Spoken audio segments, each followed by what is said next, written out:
Crime Curious is a true crime podcast that takes an in-depth look into real cases through the lens of a trained investigator and former prosecutor turned judge. If you are sensitive to expletives, anatomical descriptions, and accurate descriptions of crime scenes, this podcast may not be suitable for you.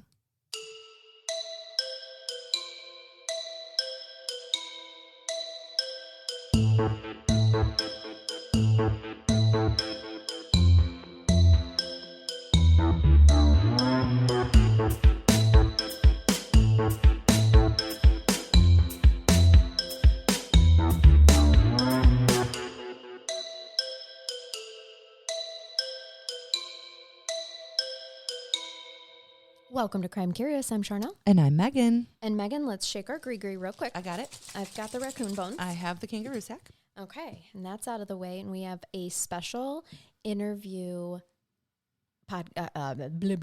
We do a podcast. We do. That's what we're currently doing right now. An interview episode for you. And this is compelling. Jamie Collins is the publisher and author of the book that we're going to talk about today. She reached out to us earlier, like in May, and wanted to book an interview for her client, who is the survivor of this story. And Jamie worked with Abigail, is her name, Abigail Alvarado, to tell her story. And so that is who we are going to have on the podcast today. Jamie Collins, the author and publisher of Abby's book that is going to release September 5th, and we'll have them talk a little bit more. So please, everybody, welcome Jamie and Abigail. I'm Jamie Collins, and I am the author of Abigail Alvarado's book. It's called I Am Abigail. It'll be released on September 5th, and it is the story of basically redemption and survival of a woman who's been through hell, pretty much. So I'm honored to be sharing her story, and I'm really happy to be here with you ladies today. Yeah, we're so Welcome. happy to have you. How about you, Abby? And I am Abigail Alvarado. I go by Abby. And Jamie helped me write my book to help other people out. I'm a mom of 6 kids, and I think that's it. All right. How did I'm sorry. No, you're fine. How did you two ladies meet? It's kind of an interesting story because it depends. Some people could view it as like God or luck or fate. It just kind of depends how you view it. But basically, a stranger whom I did not know saw me on 48 Hours with my first book, I Am Jessica. And he read the book and loved it. And he knew Abby and Rudy and was potentially going to work with them on her story. And at some point, he just decided that she would be better served with a female writer due to the sexual assault and just the nature of her story. So he actually connected us together. So I'm in Indiana. She's in Texas. We never would have met in a million years. So it's just kind of one of those cool synchronicity kind of things that happened for us to bring us together. Oh, yes. We love that. I'm a very spiritual person, so I especially really love that. We're so happy we to are have too. you. Good. We're so happy to have you both here. Like I said in the beginning, we're a very casual true crime podcast. So we try not to, when we're doing personal interviews, we try not to sound like reporters and ask questions like reporters. So don't feel any sort of obligation to, be kind of in that atmosphere. You can be as loosey-goosey as whatever you're comfortable with, we're comfortable with. Okay, awesome. So when did you guys start working together? About 3 years ago in September. Oh, this has been a labor of love. And your book is Abby's book is out when? September 5th, which is a okay. Tuesday. Great. Perfect. Can you, Jamie, just kind of take the listeners through what they can expect from Abby's book? Oh, man, that's a loaded question. I know. I'm getting comfortable in my seat. Yeah, I can tell you it's like the biggest story that I've ever come across, and I truly mean that because it kind of delves into so many different areas. Basically, Abby was adopted by her uncle and aunt when she was 9 years old.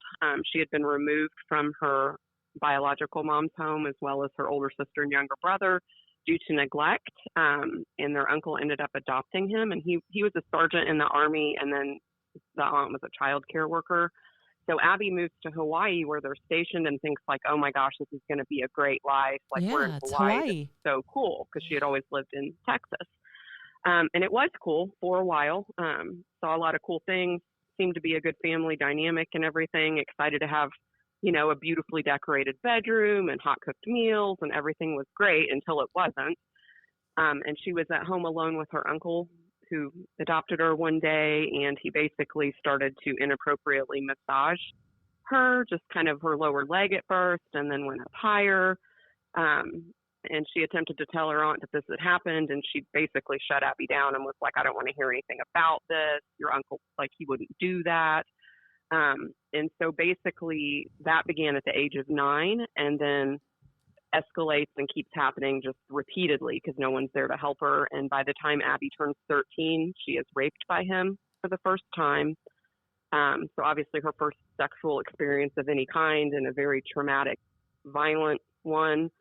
And then the craziest part for me is when Abby turns 15, they both, the adoptive mom and dad, sit her down in their bedroom and tell her, the mom basically says, I'm too old to have more kids, and so you're going to have our kids for us. Oh, my. And so then it turns into basically depraved threesomes with both of them for Abby, and she's forced into this. Right. And all told, she ends up having 3 babies by him. The first one was her sophomore year of high school. She has another one. She's pregnant her senior year and graduates while she's pregnant. And then, I think 3 years later, she has her son. So she's in this house of horrors, basically, for a total of about 16 years, being abused the entire time in every way. And she does eventually escape, but I'll leave that kind of more of a suspenseful element. But the book has a huge romantic angle that was just something I wasn't expecting, and it's kind of one of my favorite pieces of this. There's a true crime in court element. There's just a lot going on in this book. So it's going to be more story than they bargained for if they read the cover when they get into it. Okay. I cannot wait to read it. I had read a couple of articles. I think Abby had done an interview with People, and they did a nice, article there to kind of give a background of story, but it definitely left the reader wanting more. Yeah, it was a brief overview. It was a good synopsis, but yeah, you definitely want more. Yeah, so I'm very excited to read her book. Yeah, and what I'm so excited about with this one is Abby and I got extremely close while working together on this. And so there really wasn't much of a boundary between the two of us. So it's like she shared everything with me in such a deep, profound way that there's just so much heart and soul on the pages of this story. Like, it's way deeper, and it's like you truly are there experiencing all of this with her and seeing the things and hearing the things and thinking the things. So it's like, I think, a very immersive experience for the reader on a journey with her, basically, with the book. And I might feel this way just because of the background of my job. Prior to the current position that I'm in, I was a child protective services worker. So I saw a lot of inner family sexual abuse, and I really, really just feel that this book is going to help so many people. They're going to be able to resonate with it.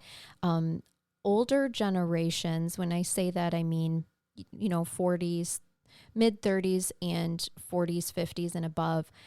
A lot of that happened, and children were to be seen and not heard. And so there are so many people out there who I imagine will be able to resonate with this story and find courage and healing for themselves as well. Because for the general audience listening, you may not realize how much familial sexual abuse really happens around the world. That is for sure. And it's interesting to me, you mentioned, Jamie, that, in the beginning, Aunt, I don't know if you're using their real names or not, and so I'm just going to be respectful of that, but her aunt just blatantly said, no, he wouldn't do that. And then years later, eventually becomes a part of it, a perpetrator of it. Was that something that just happened when she decided that she wanted more children and couldn't have them? Or was that something that she was really a part of all along? That's a question we will really never know. Okay. Yeah. In my heart, I feel that she knew what was going on, but she was so tied up in love, she didn't want to lose the one person that she thought loved her back. Yeah, that makes sense. That loved her back, and she didn't protect them or protect me. So, Abby, when you went to Hawaii at first, was it just you living in the home with your aunt and uncle? No, I had a half brother and a half sister that got adopted with me. They were, and then a step brother that my aunt had with a previous husband or boyfriend. Okay. Were they older than you? My stepbrother was a year older. My half sister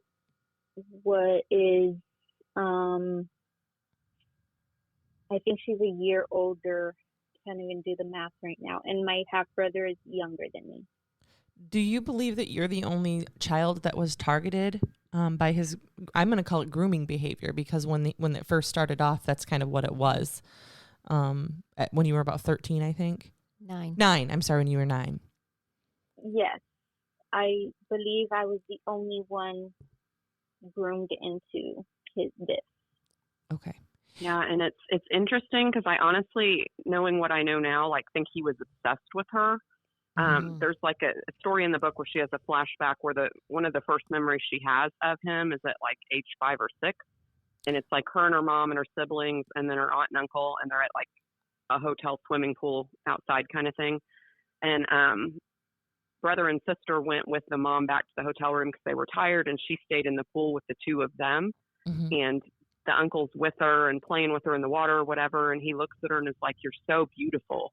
You're so beautiful. I'm going to marry you one day." And as a little girl, she was like, what in the world? What is he talking about? This doesn't make sense. Right. She didn't really think anything of it at the time, but looking back, it's kind of telling. Yeah, it's a weird thing to say to a 5-year-old anyway, and that's how you would have processed it, Abby. It's now you can look at it and go, no, that was, awful. Yeah. Huge red flag right there. Yeah, but you wouldn't have known. Now, it would be normal for a 5-year-old to say, "I love you so much, I'm going to marry you someday." My own kids wanted to marry me at one point in time, but they're teenagers now. That has changed. Right. But I was going to say they're clearly not 17. Correct. No. Correct. And so, having an adult say something like that is a gigantic red flag. And actually, I think we covered a case where that is how the grooming first started at about that age, is convincing the child that they were going to get married. It's always interesting to me. It doesn't matter how many sexual abuse cases that I come into professionally and or on this podcast. It never ceases to amaze me how textbook and similar grooming behaviors really are, right down to the same kind of language that's used, And I just think that we're doing a better job of making both kids and unassuming adults aware of them. But I think we still have a long way to go. Right down to even the concept of Santa Claus and not forcing a child to sit on a Santa Claus lap if they're not comfortable with it, right? Or to hug a relative they're not comfortable with, or to make everybody give hugs and kisses before they leave. Yes. Yep, we're really coming in. I imagine that those boundaries were not there for you as a young child, even before you were removed from your mother's care. It's also interesting to me that I know we try to do family placements as often as possible, but it's really interesting that you went all the way from Texas to Hawaii as your placement at first. Did you go directly to your aunt and uncle first? Yes. Okay. No, we were in a shelter at first for a couple of months, Okay. for a month or so, and then we ended up going to Hawaii with my uncle. Okay. Did they come and get you then? No, a social worker went with us to fly over there. Okay. Okay. Wow. That is crazy. I mean, it really is unusual. Yeah. Well, and the kids were excited about it because they got to stay together. Of Because course. Abby had described there's couples that come in to like foster kids or whatever, but it's like they come in wanting one little girl or one little boy. They don't come in wanting three. Right. And so her sister, especially the older one, was very adamant that they weren't going to be split up and would kind of act up when people came in to interview them because she didn't want them to be split up. So for them, it seemed to be like this great, perfect answer. But obviously that's not how it turned out. Right. Unfortunately. And How were the other children treated in the home? Excuse me? How were your siblings treated in the home? We were all treated very well, but they were able to do different things like going outside. They were able to do all that, hang out with friends. I remember my sister being able to talk to boys and everything, and I wasn't able to do half the stuff that they were able to do. So they isolated you. Yes. Yeah, and her brother was younger, but it's like they hid behind what they dubbed traditional Mexican values, which are a true thing, but it's like they hid behind them as a tool, basically. And so it's like the reason why Abby can't go do everything everybody else can do is traditional Mexican values, and your little brother has to protect over you and be everywhere and watch over you. And it was just like she was put in this situation where she was treated differently than the others. And I think the way it got explained, and I don't know that her siblings even really realized or noticed it. It was just like, oh yeah, Abby has to be watched, or she, it was just, she was treated different, but I don't think they ever maybe stopped to ask like why. Oh, and a lot of kids don't, or they'll be given, comments or situations of, well, she was naughty, so she can't go here. And they don't question adult authority on topics like that quite often.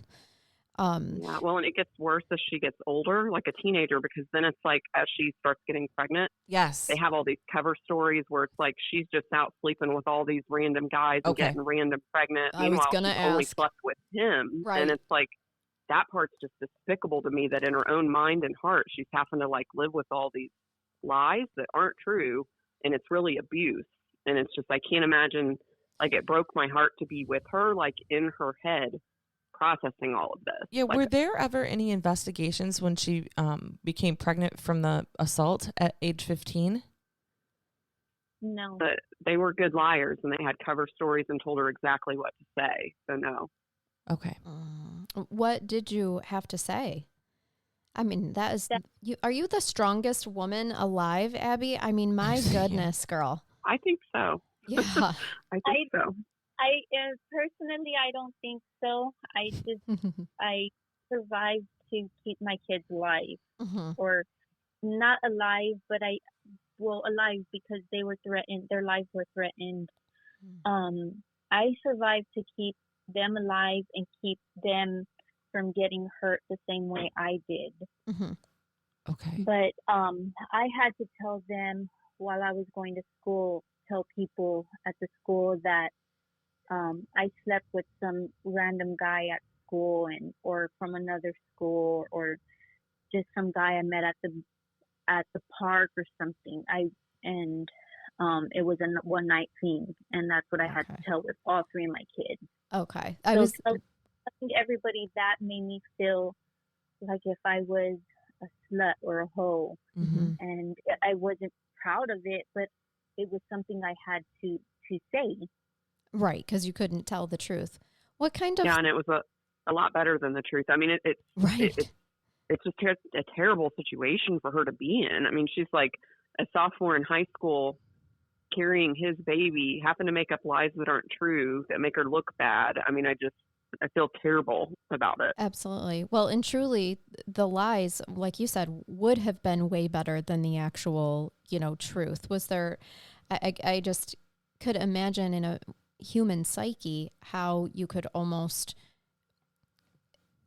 what is the word I want to, disassociate and believe that lie yourself just for coping. Right. You Right. know, that, Well, and that would have been consensual, right? We're so judgmental about women and sexuality now, that how horrible was it for if it would have been true that you would have gone and had a one night stand with somebody, Abby? Now, I mean, that at least would have been your choice. right. So, Right. when you gave birth, then tell me about your oldest child. Yes, My I'd oldest love to child- hear about your babies. When I had my oldest child, I always, in the movies, when a mother gives birth, they hold their child for the first time and they're crying and they fall in love with the baby, with their kids. I didn't put myself in that situation because I knew that my kids weren't going to be my kids. Right. My kids grew up knowing me as their big sister. Mm-hmm. So when I had my first child, I held her, but I fell in love with her, but not like a mom should fall in love with her. Mm-hmm. You You had to protect yourself. Yes, I knew I had to protect myself in knowing that she wasn't really gonna be mine. Mm-hmm. But I knew one day that she's gonna be mine, and now she's mine, and I'll protect my kids with everything I got. Well, and it sounds like you have, Abby. Absolutely. Did they take over child rearing pretty right away then, once you guys got back from the hospital and all of that? Can you speak a little bit about that? Yes, they had a crib in their bedroom. They woke up to feed the baby. They fed my kids, changed their diapers. They did the majority of the stuff. Like, Okay. I only was able to do a little bit of it when they went out or went to work. I was just like the nanny, the housemaid. Okay. Yeah, and she really was like a maid. I mean, they treated her like a servant in that house. And I mean, Abby performed all chores, cooked all meals, like she did all the things. And it was to the point where when she's older, like in her 20s, she literally is bathing them, the aunt and uncle, like bathing them each night and washing their hair and clipping their toenails and then giving them each an hour and a half massage. Like this was part of her nightly duties before the other things. Wow. So it's like, I mean, the level of abuse, it was just insane the way these people were with her. And it's interesting to me how it just continued to escalate. It's almost like this power and control starts as one thing and then just grows year after year into piling on another form of abuse and then another form of abuse, and right down to now we're bathing and clipping toenails, and that in itself is just shocking enough without all of the other aspects. But it does seem to just, for people, escalate over time. It's almost like this, let's keep pushing these boundaries, see where we can get a person to their breaking point. Yeah. So at some point, I'm assuming your siblings, as they're growing up, they're leaving the house and you're still there, right? Yeah. I was the only one left when I had my third child. And how old were you when you had that child? You said 15, 17, and how old? I'm trying to do the math right now. Math's hard. I know. I have to try to remember mine too.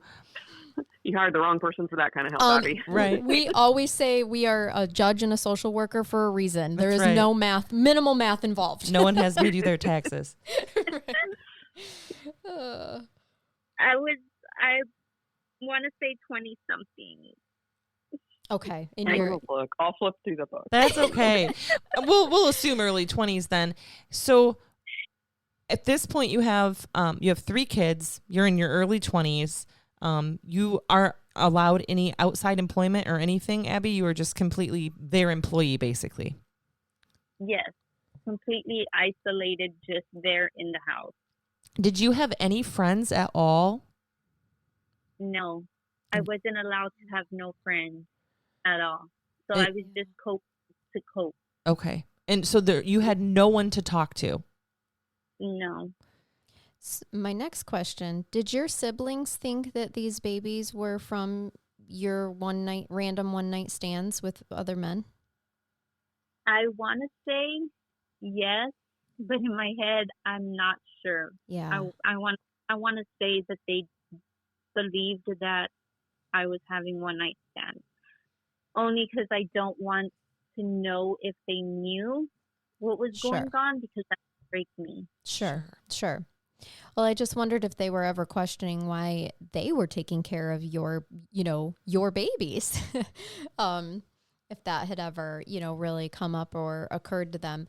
But it's hard. Those types of questions, I realize, are hard because kids are so egocentric that they're just living their life from their worldview and not really paying very close attention to what goes on around them a lot of the time. I have 4 teenage boys, and there are several times where I realize that they're completely oblivious to whatever their brother might be going through in any given time. So it could be a combination of that too, that they just didn't question it because it's how it was. Right. Yeah. Well, I think they probably brainwashed the whole family really on some level, just with these stories they built around Abby. Mm-hmm. And then I think too, they try to act like this great couple who's helping Abby out of her own situation she's created with these random guys, right? Because she's now pregnant and they're taking care of these babies like these great parents. So it's like, I think they almost used it like, oh, aren't we great? Oh, too. yeah. Making themselves the heroes. We see that a lot. We see the perpetrators constantly try to flip the script and make them look like the heroes in their own victimization. Yeah. Yeah. Maybe this is go ahead. I'm sorry. Another thing is that I was in special ed my whole high school year. So they told people, oh, she's in special ed. She's not capable of taking care of these kids on her own. She's not capable of, doing things for them. So that's another thing that they put in people's heads, that I wasn't capable to do anything like that as a mother. When truly... And that one really burns me up because they moved her as a child through so many different schools. Like, these are very transient people who move constantly. But it's like, how could she get good grades or keep up with the schooling? Like, it's literally impossible. So then it's like they also use that against her. Well, and not to mention the way that the brain copes with trauma that's been happening since her early childhood years. It is not infrequent for children that have went through severe trauma to not be able to concentrate on their studies and to have what our society deems as learning disabilities or whatever, when truly it's just the brain is in survival mode and can't focus on concepts like, handing in your English paper or doing your math. It's not a priority. No, right. Yeah, that's a great point. It really is. So that exactly. I think that so far that's the thing that is really, really burning me about this as well, that the whole reason she was likely in those classes was because of their abuse to begin with. And then to hold it against her as if that's why she couldn't care for babies.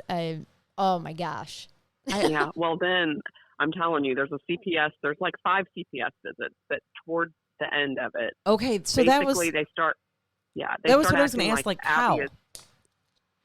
I'm sorry. How did CPS become involved? Like, were there a couple reports that were made by somebody? And I know those are often anonymous, but like, how did CPS become involved? If you guys know, there were numerous people reporting. I think Abby at one point had told a best friend that she did have in the apartments where they lived briefly about the actual abuse. It was the second person she ever told. Okay. And begged her, don't tell anyone, just between us. But like she had to tell someone. Right. And the best friend ended up telling her mom. And so the mom reported it then, and CPS intervened. But again, like I said, as soon as Laura and Chevo got word of like CPS on the tail, they would literally move in the night. Oh, Yeah. yes. That night. Oh, out, yeah. gone. Yep. Mm-hmm. We know those But cases. toward the end of the CPS stuff, between them playing, and Laura's a good talker. You can just tell from reading these reports. She's a great manipulator. But it's like they played a special ed card, and then they also play like Abby's so promiscuous and is sleeping around with all these guys. We really have to keep an eye on Abby, and it's for her own good. And so it's like justifying the isolation. so irritating to me, like offensive and irritating, but that's Absolutely. what they did. Despicable. Yes. Oh my goodness. Tell us then, I know that our listeners, I feel like we know our listener base really, really well, and they're going to want to hear about how your children are doing today. Today, my children are doing amazing. My oldest, my firstborn, she'll be graduating this year. Oh, Wow. Yes, that's a scary one. I know. We know. We just went through that. Yep. Megan and I both did. Oh no. Oh, yeah. But I promise you get through it, but it is a very bittersweet time in life. We both moved baby boys into college last week, We Abby. did. So Yep. Oh, Yep. wow. Mhm. Wow. And then my middle daughter, my second born, she is a sophomore in high school on the dance team. She made varsity on the dance team. Yay.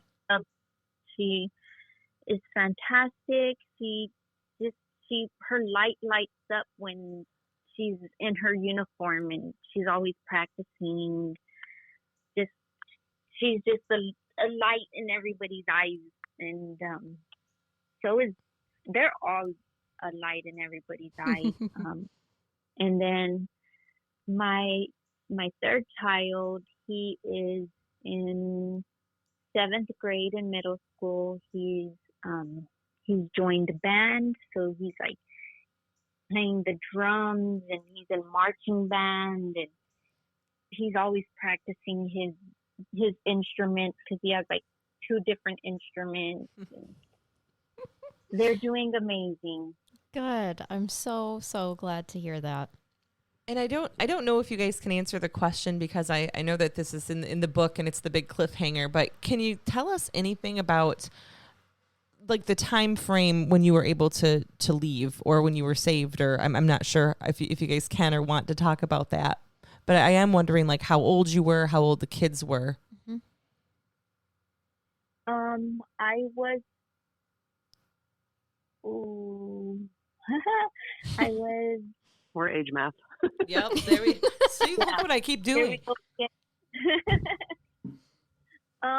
It was about 9 years ago. Okay. My youngest was 3 years old. Okay. Yeah, Abby was about 25. 25. Wow. 24. I think 24. She might have. Yeah. And the kids were little, like 8, 7, and 3, I believe. Or Wow. yeah, they were still our son. He was 3 years old, like I said, and we haven't really talked to him about the situation. So he believes that my husband is his dad. So he's like, he'll tell us, "Mom, Dad, I have your eyes and I have your head." And we look at each other and like, oh crap. How are we gonna tell him when he gets older and finally understands? But it's funny that it's not funny. I love that he believes that my husband is his dad, but my husband loves these kids like they're his own. He does everything for them. That's amazing. And you have more children, correct? Yes, I have one son with my husband. He is 7 in 2nd grade. He is a smart kid. He was in last year he was doing second grade in first grade. Oh, wow. amazing. Yes. And then my husband has 2 daughters with his previous girlfriend, 12 years old, and she'll be 20 on the 5th. Oh my, okay. Wow, 6 kids. And I can do the math. Yeah, that's 6. Yes, that yeah. part that part I can do too. Kid math I can do all day long. So you said are you back in Texas? You were able to leave Hawaii? Yes, we're back in Texas.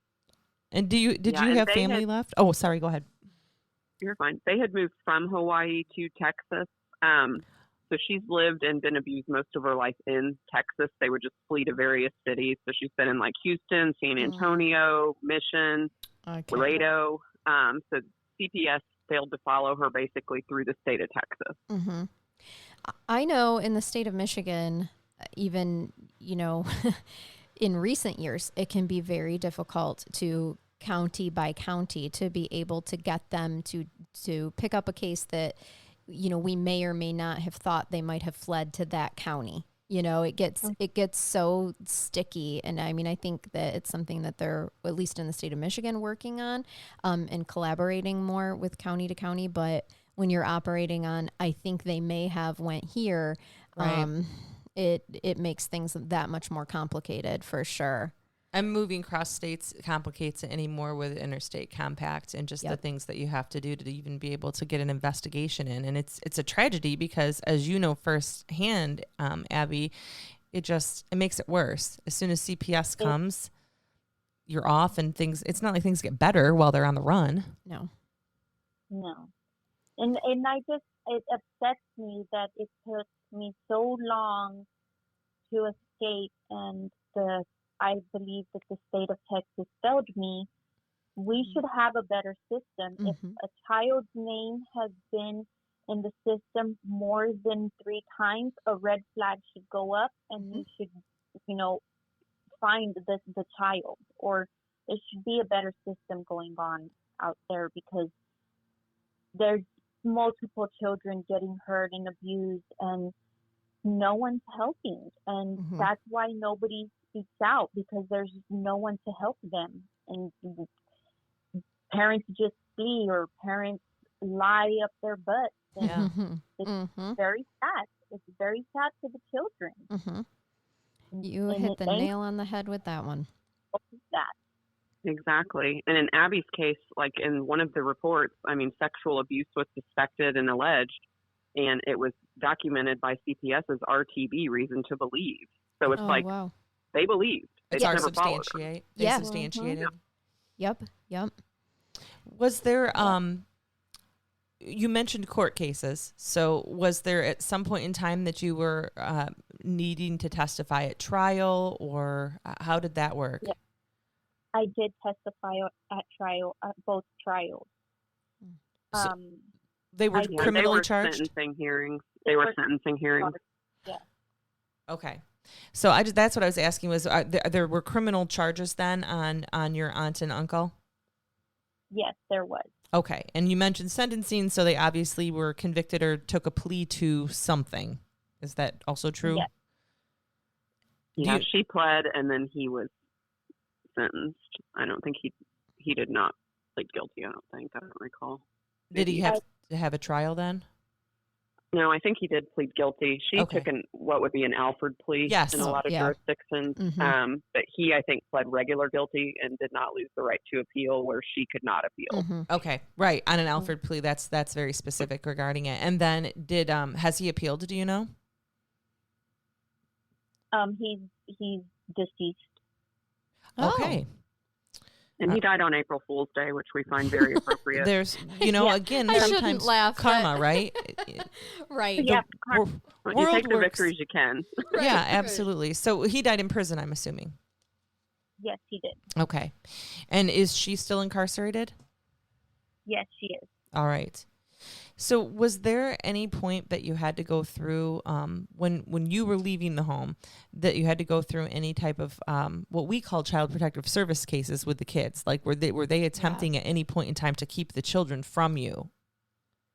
No. Okay. Good. Yeah, No. that was on my list to ask as well. All of these kind of intricate questions from being, Yeah, and in it. with that topic, I think they had brainwashed Abby to the point where she truly, to God, when she's having these children, especially number 2 and 3, has been brainwashed to believe that if anyone ever finds out that they're his, that Abby will go to jail too. She really Right. believes that. Oh, So, like, yeah. no way did she want anyone to know because she thinks she's going to lose all of her kids and go to jail. Yeah, it's one of the best tactics for grooming and manipulation is that you're going to be in trouble also if going you to tell. Be in trouble too. Mm-hmm. And I didn't want to tell because he said that, and then I knew where I went was a foster home or a shelter, and that's what happens to kids that don't have a home. They go to a shelter. So I assumed that if I was to get arrested, my kids would go into a shelter and something could happen to them the way that it happened to me. So of course, I had to protect my kids. Absolutely. That was my main protecting my kids. Yeah, and this guy, ladies, was a total psycho. I mean, just at the highest caliber. It's like he had poured gasoline around the house 2 different times and was trying to light it on fire, like with the kids in it, kind of thing. Oh, so it's just we've the got a level of lot fear. more going on than just the gross. Yeah, like the level of fear she had was like all-time high, and he had done enough to make her believe like that he would kill her or the kids, and very well might, or take the kids to Mexico if she ever got away. It's like she really was in fear. Yeah. Oh, absolutely. Did he do those things in response to something? Or was it just random fear tactics? Like, was he angry at Abby? Was he angry at you for something when he did those things? He was just drinking. He was a drunk, so he would drink and little things like me saying no, or just in his head, he probably thought that I was going to leave or tell somebody if I walked to the store, went to the store. That's what I feel, was that he always thought that I was going to say something, and he would just start doing these tactics, and it worked. I stayed.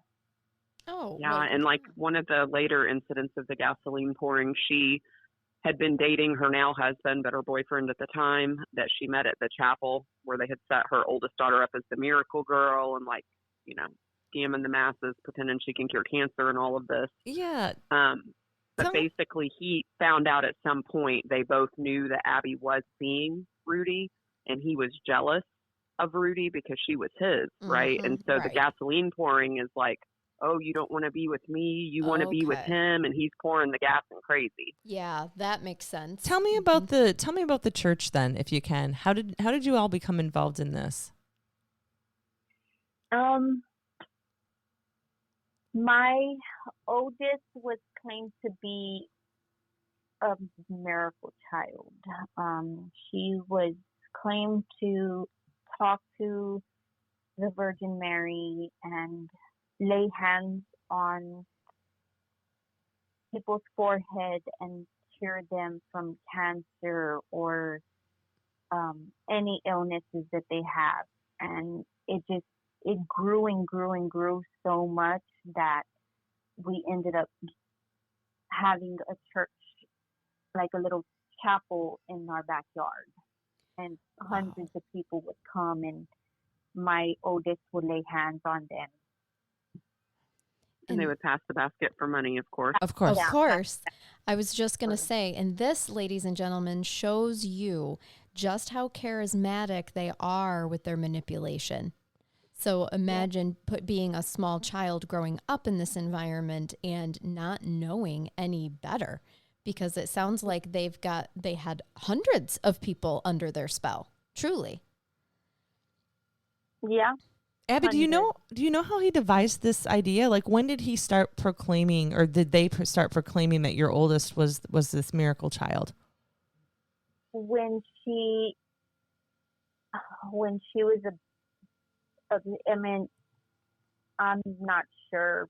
She was little. She was like, I want to say like 7 or 8 when she first started all this. Okay. And it just progressed. Were they struggling Or- for money? Was that the main motivation? Or did they just really attention seek? I think it was more attention seeking. Yeah. Yeah, and there's and like a possible YouTube videos. deflection. I'm sorry, what was that? Yeah.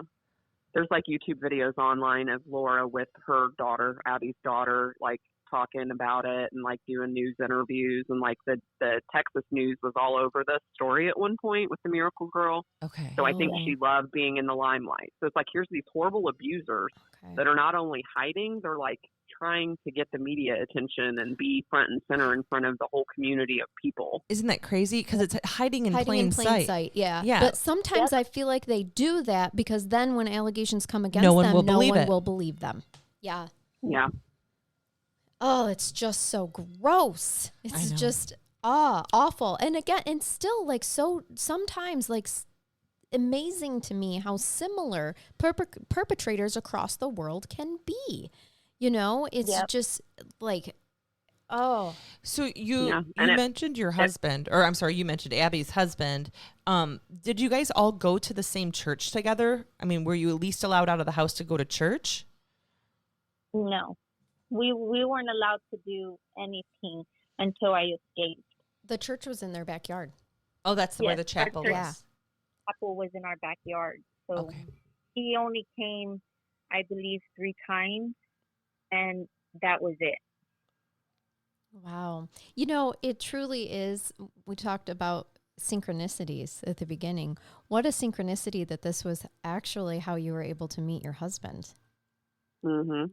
I I mean- believe, and it's funny that you said that, because when he walked up from the driveway towards the chapel, I was greeting people at the door, and when he was walking up, he's gonna hate me for saying this, but he looked like an angel. He was in Yeah. all freshly cut hair.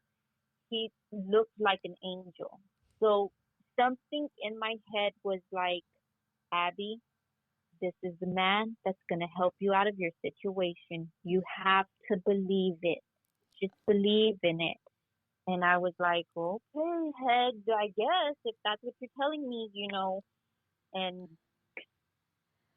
Abby, you just actually- gave me chills. I mean, that is incredible. he's my hero. Absolutely. I mean, I again, being a spiritual person, I imagine your souls recognized each other in that situation of just like, okay, yes, now is the time. He is going to help me. I know him.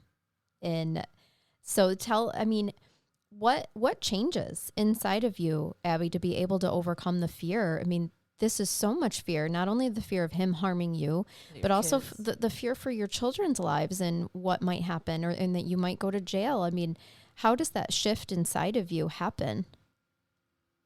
It was hard. It was a hard shift.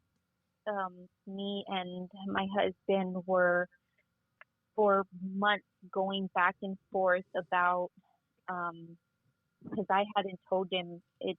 It was a while before I actually told him what was going on, Sure. and he always felt that there was something going on. And he's like, hey, is there something you want to tell me? Are you okay? Just things like that. And I'm like, yeah, I'm fine. I'm okay. You know, it took some time. And then I was like, hey, I got a secret I got to tell you, but I'm just really terrified that you're not going to, you're not going to like it and leave me, because it happened so many times. Or not me, but not believe me. Right. And he's like, no, I'm here for you. Things changed. He bought me a phone so I could hide it. Great. Whenever I wanted to talk to him, I could call him on that phone or message each other. And that's how I knew that he was in it. So then I started little by little telling him what was going on. And he goes, you know what? I had a feeling like when I first saw you and you had that mommy tummy, and when I asked you about the kids, you were like, no, those aren't my kids. They're my mom's kids. And he looked at me funny and he was like, okay. But he would tell me, I knew something was up. I felt it in my soul that something was wrong. And he was like, I'm here for you. Whenever you're ready, you just call me up and I will help you. And I go, you can't just help me. I have kids. They're coming with me no matter what. Right. He goes, I'll get the kids too. I'll get them and I'll protect y'all. And I go, if I leave, he's gonna haunt us. He's gonna come after us. He's gonna kill us. And he's like, no, he's not. He's not gonna find us. He put that what is it called? He put that like motivation to get out. Like put it in. Yeah, it sounds like he helped give you strength to overcome the fear and just know that there's more out there for you, and he is willing to be a part of that for you. He believes you and he accepted it with no judgment too. And that's a special human being, Abby. And with that said, he when we got married, people told him, hey, you took her in with 3 kids. Like, man, you're a real man. I would have never done that. I would have just told her, okay, you're out, you're safe. You go on with your way with your kids, and I'm gonna go and do me. And he was like, no, we're in love. Like, I love those kids. They're my kids. And they're like, well, you're a man for standing up and taking 3 kids in. He sounds like an incredible human. He is your earth angel, Abby. You are so right. Yeah, at the same time, too, though, Abby, you deserved that to begin with. Everybody deserves to be loved like that by somebody. And yeah, he's a hell of a man. But at the same time, I think that he recognized that you were a hell of a woman. I mean, otherwise, again, it would have been easy. It would have been easy to save you and walk away, right? Okay, you're free. Go live your life. That's not, you guys are supposed to be together. There was a reason for it. I believe in that 100%. I'm just so sitting. I'm literally sitting here I'm all smiling. tearing up. I know need a tissue over here. She's tearing up. I'm just smiling ear to ear, realizing that we are not a video podcast. We're audio only. Thank goodness today. Right? I have some mascara leaking here. Right. Just so happy that he helped you find your strength. You've always had strength, but actually help you know how strong that you were and be able to come out of this for your kids and be this beautiful family now. It's just truly such a one of the most remarkable stories that we've ever covered on this podcast. And I just cannot thank both of you enough for being willing to talk to us. Jamie, is there anything that we haven't touched upon that you would like listeners to know about Abby's story, about the book, anything? It's just a really big one. I don't even have the words, and I'm a writer. So it really is it's a journey, and it's like a fully immersive experience. Like, it's an experience, not just a book. And so I think that it's the kind of book where if people read it, whether they can relate to it, whether they can't, and they just like to read this really compelling story, they're never going to forget this story once they've read it. And we both hope that we can help a ton of people, and that people who do feel trapped in this type of a situation, if they've told like their mom or whoever, their first trusted person, and that person didn't believe them, I just really hope that they can be brave enough and take away from her story that you can find other people who will help you. And especially at a school, if you tell someone at school, that's going to be your lifeline to potentially really get CPS to listen and intervene on your situation if your family member's not believing you when you're trying to report it. So absolutely, I just really hope people can get out sooner than she did and live a more normal life than the one that she got to live as a child and a teenager and a woman in her 20s. I mean, this is someone who never got to have a boyfriend, never got to have friends, never went to a bar, never did anything that the rest of us have done. So she is the most amazing person and an inspiration, and her husband's amazing too. And so I just really hope people will read it because I think they're going to get so much out of her story. Yeah. Oh, definitely. And I like that you touched upon reminding people that if you, whatever the situation is, it's not uncommon to not be believed by family first. Some family members just can't emotionally cope and go there. And so it's easier for them to just completely put up their defenses, say, no, this isn't really happening. It's not really true, because they aren't trained the way that professionals are trained to psychologically handle information like that and know. Well, that's why Jamie mentioned the school. Yes, like that's we exactly. have covered many survivor, and I call them resiliency cases, where it's really the school tipping off CPS or making the report because something doesn't feel right. Yep, exactly.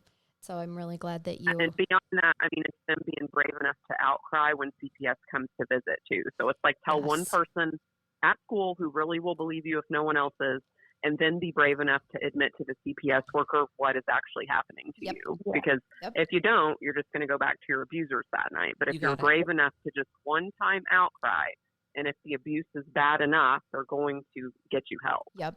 I can tell you from personal experience that there is nothing more frustrating than being a CPS worker, interviewing a child, truly knowing at a soul level what is going on, and knowing that that child is in such fear of speaking up that they can't, and we can't lead them. We can't lead them with leading questions and lead them into answers. And that those statements are so pivotal to an investigation that it really is part of the reason why I got out of it. The other part you mentioned earlier about in talking about CPS and how they handle cases, and being able to, I believe that you touched upon there were 5 CPS cases before reports, anything ever actually changed and whatnot. And just drawing attention to what I like to remind people is that as a CPS worker, sometimes you really wade through half of your caseload is just false allegations that were made by a disgruntled ex, right? Or by someone who just is trying to get retribution on someone. And it's such a gross use of the system that was not designed for that. And so it can be very difficult to be able to balance, all of that. It would be a lot easier, like Abigail said, when there is we need a better system where when a child's name is in the system more than 3 times or whatever it may be, these are red flags. How do we call it red screening? How do we red screen them? And a lot of that falls back too on society of, when you're mad at your ex-husband or ex-wife because she got a new or he got a new, significant other, you don't need to call CPS every time that your child comes home and mom's got a different boyfriend or whatever. And because there are so many times that was frustrating for me as a CPS worker. There's so many times where I'm dealing with the same families and there's not abuse going on. What's an abuse is the parents using the children as tools, essentially, to hurt the other parents. And it's collectively a whole system that needs help. Yeah, well, and Abby had shared with me probably about a month ago, I think there's legislation that they're working pending on some level in Texas right now where they're going to stop allowing anonymous reporting. Oh, okay. Interesting. And I don't know how I feel about it. I don't either. Me neither. I'm like, wow. Okay. Well, because I understand why, but at the same time, I think that that's going to minimize the amount of reports that are made. I mean, you're really stuck between a rock and a hard place in making that decision. Because there are some people that will not believe, they refuse to believe that the worker cannot tell the person who made the complaint. It has to be ordered by the judge. I know that because I am one. Right. So right. we have to order that it be disclosed.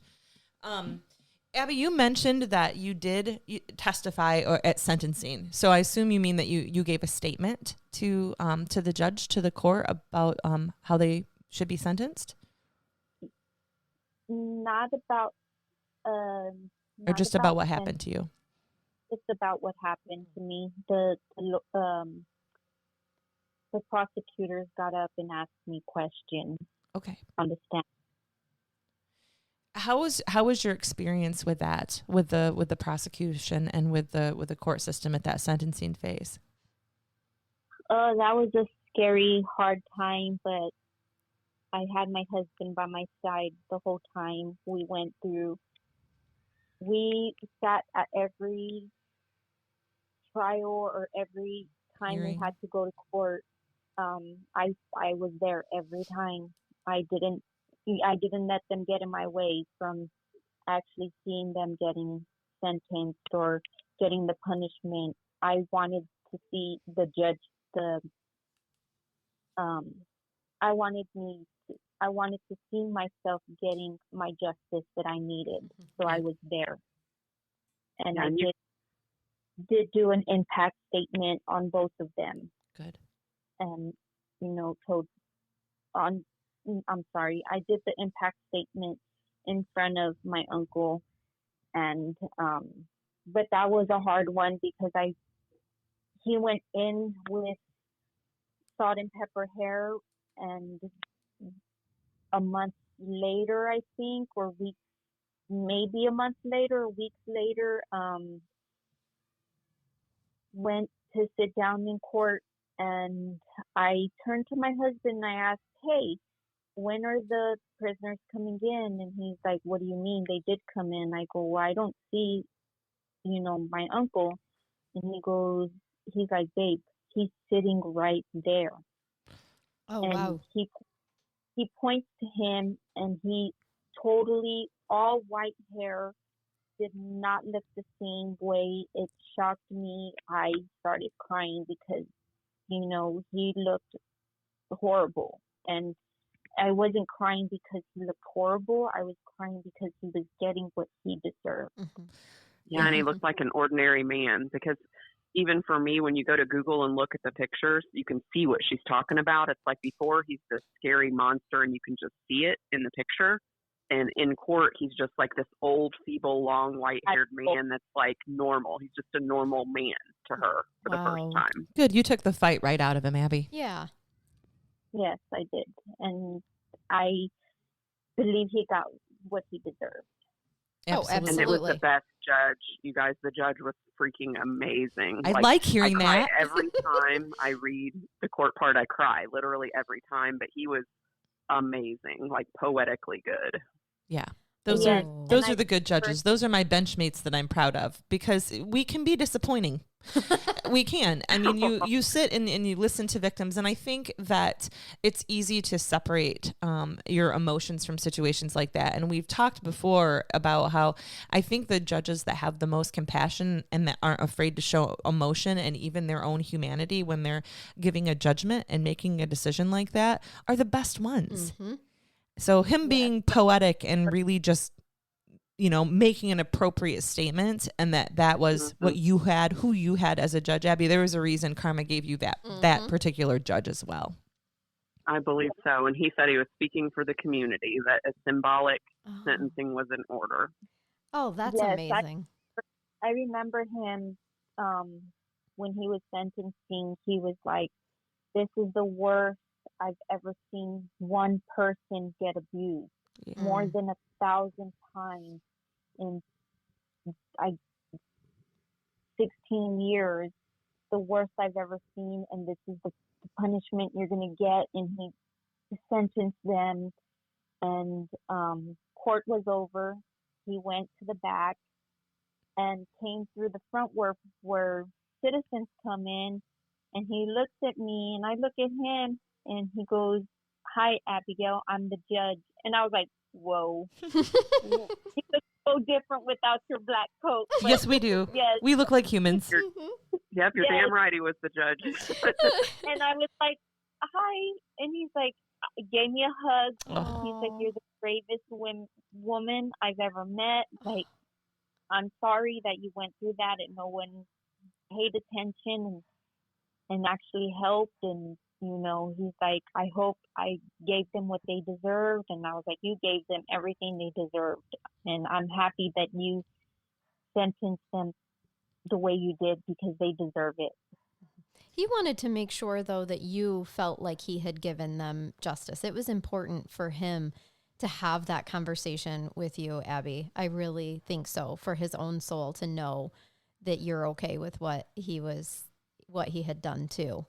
Yes, and I believe I was his last case because he was retiring. Oh Oh. my gosh, Abby, What seriously? a case to go with. Yeah. That's amazing. Yeah, I think he's in Wow. private practice now. I don't know if he's full time or how much he works. But Mhm. Yeah. What do you know what the sentences were? I do. We're okay sharing it. She got 33 years, and he was sentenced to 5 life sentences plus 22 years. Beautiful. Okay. Yeah. That's a great sentence for him. Does she have a possibility of parole? I do not believe she does. Okay. I don't believe she does. Good. And there is a no contact order, obviously, in place with Of course. Abby, Sure. with her, Sure. and the kids as well. Okay. Good. Absolutely. Do you talk to any of your siblings, your half siblings, any family members, Abby? I have I talked to my sister here and there. I lost in contact with my brother. We ended up getting in arguments too much about the situation, so I just told him that I didn't want him around anymore. Sure. But I do have a best friend that I've known for at least 20 years, and she's been my rock. Oh, that's She's amazing. been my rock, and she's been with me. And she's my sister. I call her my sister. Mm-hmm. She's my best friend, and she's always there when I need her. Yeah, sometimes family is the one that you choose, right? Yes, and that's all I have is her, really, and my sister. I met my dad it's been a while. I met my dad. I knew him for a year and a half, and he passed away. And I used to talk to my mom, my biological mom, Mhm. and we lost in contact, but I want to try to, get back in contact with her eventually. Mhm. Because I'm a family girl, I have to have family around. Yeah. So, but and then I have my husband's family that are my support system as well, and they're always here with me. Mm-hmm. Well, and knowing how family oriented you are, I think that it is really important to just acknowledge how difficult it had to have been to set the boundaries with your brother, to say, you know what, you're really not good for me and for my energy and what I'm trying to the life I'm trying to build. And so I imagine that was very difficult for you to have to do and go through as well, but very necessary. You've now, you said 9 years out of building the life that you've always deserved to have. So I'm just so honored to be a very small snippet here and to help you with your first book and help promote it. Cause I don't think people realize the kind of guts that it takes to put your life story out there for the public to read and get over fears of being seen and of judgment and questions like, well, why didn't you leave sooner? And all the things that normal humans just don't understand because they have been blessed with a very typical safe life. Right. And so, but those aren't the people that you're wrote this book for and did this for. Can you tell us a little bit about, has it been healing to be able to put your story into ink? It's been hard on me a little bit. Yeah. Mm-hmm. Scary because it's been scary because I don't want my family to read it and be like, this is not what I want the world to know, but it's part of my story and truth. I don't want to hide the truth. I want to be able to tell the truth to help other women, men, kids like me. I want to be able to help them survive as I survived. And you can't it's do just- that by sugarcoating the reality of what happened. Exactly. Mhm. So it's been a hard, bumpy road, Mm-hmm. but like I said, it's the truth. It's my story. I have the right to tell it the way I want to tell it. Mm-hmm. And if you don't want to hear the truth, don't read my book. Right, exactly. Well, and furthermore, I would point out that you also didn't want this to be your truth, but it was. So as much as maybe some of your family doesn't want to read it or know the truth either, well, hey, guess what? Sometimes truth hurts. And so but this is so important for other people. And I really don't think that you're going to get the backlash because your intentions for this book are so pure to help other people, Abby, that you're about to be inundated with so much love from people who are going to be just in awe of who you are as a person and your bravery to tell your story, but then also the healing journey that you're going to help start for other people as well. I can just feel that it's going to be really big for you and helpful as at the same time for you to understand your part and maybe why you went through this to help others. I mean, truly. Along those lines, I have a question for you, Jamie. What called you to be the type of writer who tells people stories like this? You're in a really interesting niche in terms of these kind of who I am books. Yeah. It's not something I set out to do per se. My first book was a close family story. It was my cousin's story. She was away at a sleepover for the weekend when she was 9. Her entire family was murdered. Oh. So her mom, stepdad, who was a pastor, and then her 2 little sisters who were 6 and 8. It was the darkest thing that had ever happened to our family. And I was at the funeral. We were some of the only kids there. It was just a very, very heavy, horrible room to be in. And as difficult as that experience was being there, I believe I was put there for a reason. And it's because 30 years later, we would tell her story. Mm-hmm. And then Abby and I, like I said, met serendipitously, weren't supposed to know each other, but somehow had that connection. And it's like once I heard her story and just how remarkable it was and how much had happened to her, and I believed meeting her that we would be able to really dive deep into it and to really share it in a real, true, honest way. And if she was down to do that, then I was down to do it too. And so here we are with my second book. So both I Am books, I Am Jessica and I Am Abigail. And I just feel like kind of I'm in my own lane with this, but I never set out to create the lane. It just kind of happened. And I think I am being used and put in places where I can help people and where I can shine light to places and where I can help people who otherwise might never tell their story or definitely not in the same way to put it into paper and to get it out into the world and to just try to do so much good and to turn something good out of something that was so horrible. So again, God, luck, fate, I don't know. I think it's some combination of all 3 probably, but I love writing and I love working with survivors. And I tell Abby all the time, like I get just as much personally out of this from having helped her as she does from doing it too. Like it's the most mutually beneficial, cool experience from my side of things too. That's so amazing, Jamie. I hope there are a lot more. Think this is why I'm books. here. Yeah. Yeah. Oh, yeah, definitely. Because I don't know. it's a I true feel like gift. the next one, if I write another one, I think it's going to be about a man, and I haven't met him yet, but that's just my feeling. Is He'll- if there's a third book, it'll be about a man. So you He'll- can tell me they're if gonna I'm right find or wrong you. someday. He's going to find you. He's gonna find you. I agree. Yep. I agree. And now we're going to have you on a second time to talk about the I Am Jessica book. Totally. It was like I need to know about that one too. If you're willing, Jamie, we'd love to we have want- you You'll on get me again. crying with that one. But That's yeah. okay. Don't worry. I will cry with you. Yeah.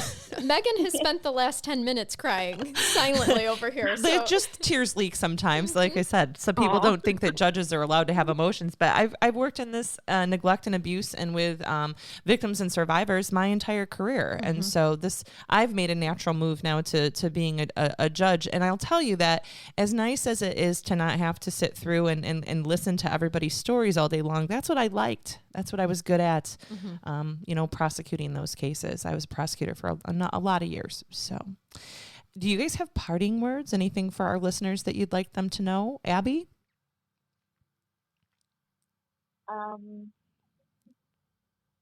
Thank you for listening. I appreciate it. The help is out there.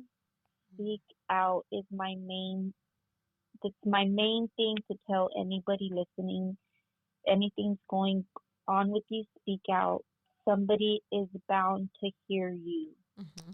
Somebody's going to be your rock. They're going to help you out. Beautiful. There's a Rudy out there for everyone. There's a Rudy out there. Mm-hmm. Jamie, anything from you? I would just echo everything Abby said. And I think if people can just find like the courage to speak out, like I said, in the right ways to the right people, if it's a school, and to make the outcry that first time when CPS comes to visit, someone will try to help them out of their situation.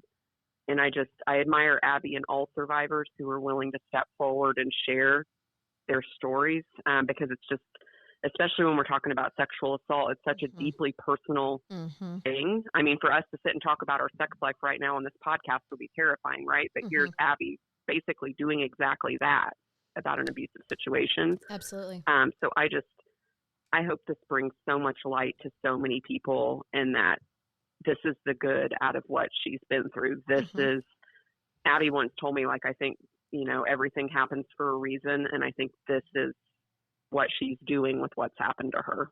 Yep. I couldn't agree more. And so I admire that. And I admire her. She's amazing. Yes, I do. I do too. And I've only, met her an hour ago. So I agree. I'm really, really looking forward to reading this. And if you guys will send me a link, I will put it in our show notes where our listeners could directly purchase her story. So that would be wonderful. And just thank you so very much for your time today. I know that our listeners are really going to connect with your beautiful souls that we're connecting with just over. Yeah, I feel honored that you took the time to talk to us today, and our listeners will appreciate you as well. Mm-hmm. So thank you so much. We're honored to be here. It's been fun. It's been fun talking to both you ladies. Good. Thank you. And I hope you have a wonderful rest of your evening. You too. Thanks. Bye-bye. Bye. Thank you. Bye-bye. Okay. Wow. What a profound story. Heavy. And just, we didn't go as in depth as we sometimes do. And a lot of that's because we want you to read the book. Yeah. I want to read the book. I know. I can't. So doing an interview pre-reading the actual, her story.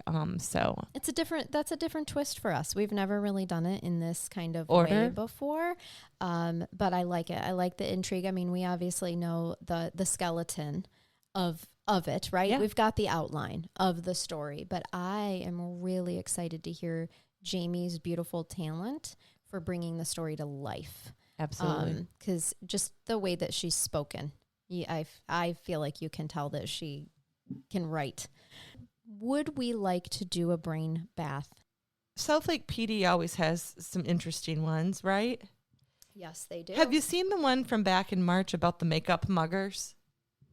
I don't know if I have. Do you have it pulled up to read I to do. us? I do. So there's, of course, photographs of these lovely women.